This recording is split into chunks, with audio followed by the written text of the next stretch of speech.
regarding election media processing units, EMPs from Diebold, Bob Diekman. Per your request at the last board meeting, we asked a representative from Diebold to come and give us an update on the status of the EMPs testing in order to figure out what happened in the election of those places. Mr. Diekman, you're up. Thank you. Chairman Bennett and members of the board, I will give you a copy of the report when I finish for the records. The following report was issued from Mr. Pat Green, who is the Diebold's Director of Product Development, regarding the research of the reporting EMP, the election media processor issues. Anomaly number 1, some memory cards seem to lose data or get corrupted when inserted into the EMP. This was discovered during your election using the upload of the 33 precincts. The county's conclusion was that this problem was related to the formatting of the cards. Our investigation found the conclusion to be correct. The cards were formatted such that any single card analyzed by itself was found to be valid, but all cards had the exact same volume serial number. In other words, these are the memory cards coming directly from the factory. Windows XP used in the EMPs was erroneously concluding that different cards entered over a short period of time were the same card. In other words, because they all had the same formatting on the card, when submitted rapidly into the EMP, it started confusing the software, saying these all have the same identifier. How can this be? And led to the problem that existed.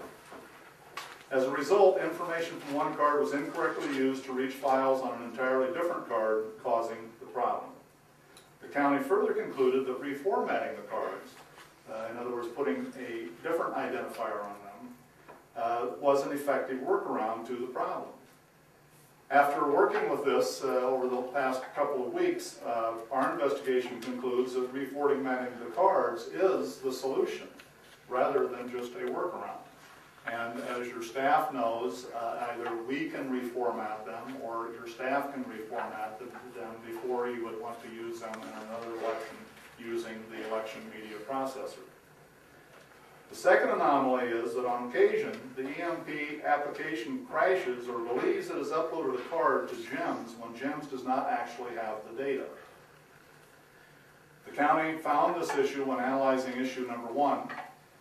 While we have determined that no data is lost, we're firmly sure of that, and as in the previous meeting, we are continuing our investigation on this issue. It is not completed yet, and recommend that during the interim, the TSX unit be used for downloading and uploading cards, in other words, during your upcoming May election. At the previous meeting, a question was asked by Chairman Bennett regarding whether Diebold would be able to supply 60 additional TSX units to perform those functions. I've talked with Lou. You are not using nearly all of your inventory for this particular election, so you have plenty of machines. So my answer to that question is, if in fact for some unknown reason or unforeseen circumstance this problem isn't remedied prior to an election where you are using all of your units, then Diebold certainly would stand behind and supply those additional units needed for the upload and download process. Keep in mind that the system, when devised, the TSX was always the system that was designed to upload and download cards. It was a complete system in and of itself. The election media processor is a device that was developed for large counties in order to expedite that uploading and downloading process. And while we went through the certification process and felt all the bugs were worked out, obviously a bug was discovered when it was used in your previous election. We do not want to be in a situation, or do we want the county to be in a situation where that would occur during the May election, and that's why we're suggesting that you use the process of using the TSXs for this election.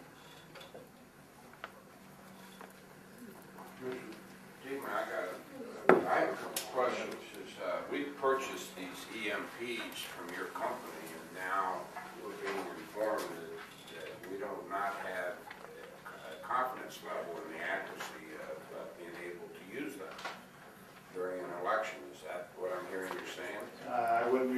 I wouldn't use the term accuracy. I would indicate that the system, because of what we found with the card, and then what further led to a second anomaly, has caused us to want to investigate further before we put it back in use in a live election, simply because no data is going to be lost, nor was any data lost.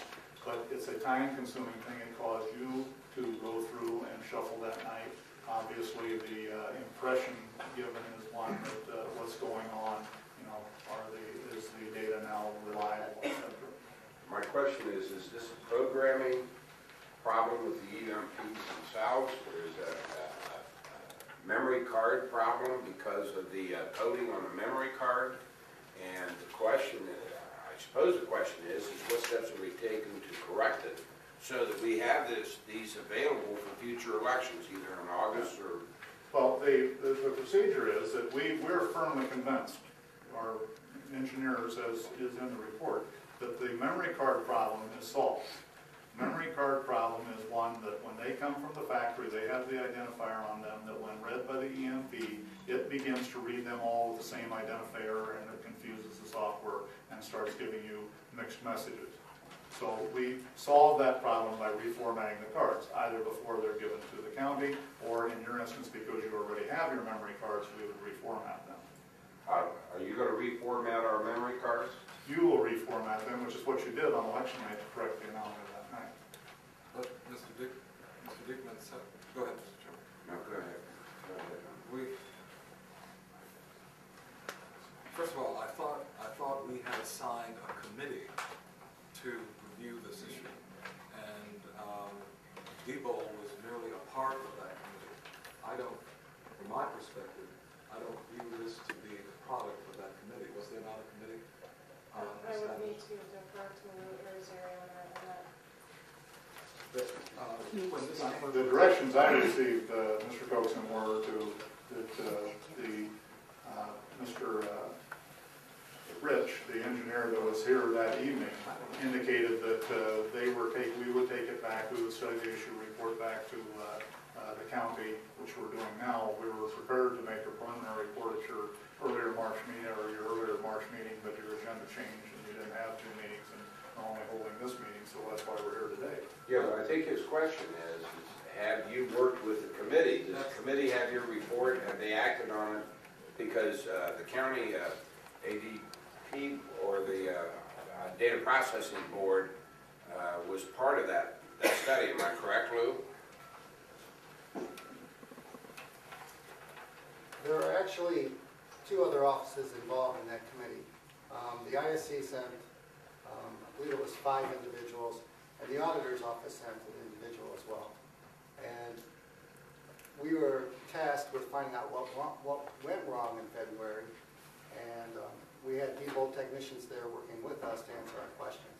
So they were part of the task force, although they weren't in an investigatory mode. They were just answering our questions about the technology and the software of the EMPs. So during the testing process, we found out that if we reformatted the cards, it would probably not reoccur. We understand that. What we're talking about, reformatting the card, is that a good workaround solution? Or is that the definitive solution that the committee feels, not Diebold, that the committee feels comfortable with at this point? Just a second. Number 1, and then number 2, Mr. Diekman, I appreciate your being here, but it was our understanding that Mr. Pat Green, who is the technical expert, would be here to answer whatever technical questions that could be raised by members of the committee. I'm not saying that in a dismissive kind of way, but if this board is to get to the nub of the problem, these are technical issues, and I appreciate your reading the report, that we might have other questions that we might want to ask of Mr. Green. Finally, more importantly, you're still looking at the reason for the application crashes. We don't have a workaround or a solution for that. So even if we had met earlier in the month, we would not have had an answer for that, correct? Right.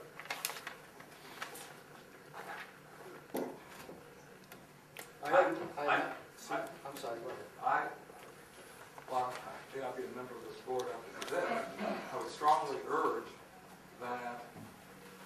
the next report that comes to this board comes from the full committee and not simply Diebold. Although I appreciate you've done what you've. No, I apologize for misunderstanding that charge, because I thought I was to be the liaison between what was happening and the board, that I was to report back progress to you, which is what I'm doing today. The progress on the second issue is we have not found that solution yet, and we're still working on it. So then I go back to my first question, Mr. Diekman, is we have EMPs that we purchased that cannot function for this board at this time, am I correct? They can function. You would run the risk of having a freeze-up, as you experienced last time, which disrupts the process. Then I submit that they do not function in the way that we were led to believe that they would function. That's right. And so we have not solved the problem yet. I stated that in my report. Okay. And when can we expect to solve the problem? I asked that question of Mr. Pat Green just before the meeting started. As I anticipated, that would be the question of any good governing body. And he indicated that they're working on it as fast as they can. The problem with this is that they are now thinking that it may be a software situation, which will include rewriting of some source code, which will then trigger having to go back through the certification process. And that process can be untimely. Well, I'm going to suggest, Mr. Diekman, that we put a high priority on this matter to resolve as quickly as possible, because if you have to go back through recertification, you should be starting that process very quickly. I couldn't agree with you more. If I have any other questions? If I could just make one correction. Mr. Diekman stated that on election night we reformatted the cards and that resolved our problem. We did not reformat the cards, and our problem was not resolved on election night. You understand that? We did not reformat the No, cards. we had to go out and retrieve. We went out and retrieved the actual devices. Oh, yeah, because yes, I'm sorry. But we did not was not trying to mislead anybody. What I'm saying was that the problem was that the EMP would not function. Once the data had been on the card, then had to be replaced by going back to a redundant source and getting the data replaced on the card before you could read it. Is that correct? I just want to make sure we corrected your inaccurate statement. Sorry. Okay. Any other questions? Mr. Diekman, I strongly suggest that Diebold